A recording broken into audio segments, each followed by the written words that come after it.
Josie King was a happy, healthy toddler until hospitalized after being accidentally burned. She was getting better and going to be released until the nurse came over with a syringe of methadone, and she had a cardiac arrest.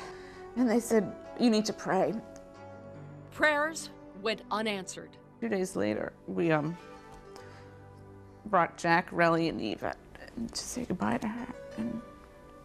And she was taken off of life support and died. It was a deadly dosage.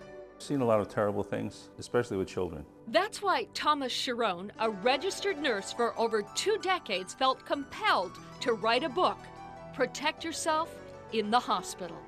The parents come back later, the child is either catastrophically injured or, God forbid, dead.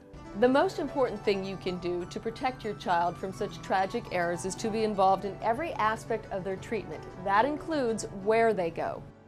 Children should go to children's hospitals and not adult hospitals. Stay with them 24/7. If you can't, have someone else. At least a family member or another caregiver is there to interface with the physician. Don't fear speaking up.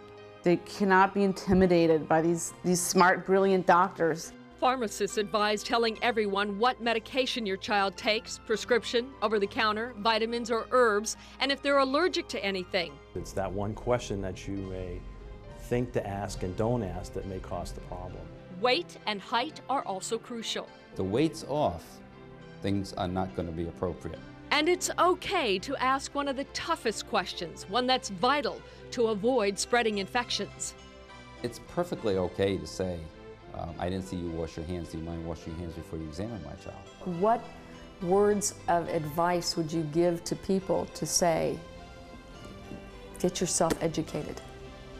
Anybody who comes in to use a hospital has to take a little bit of responsibility on themselves, because the industry itself, I'm sorry to say, is a failure. The Kings have started a foundation in Josie's honor, hoping parents and the medical community learn from their horrific loss. 1 in 10,000. Well, you know, that's fine, but that's a false sense of security, because if you're the unlucky winner, that's one too many. On special assignment, Marilyn Mitzel, 7 News.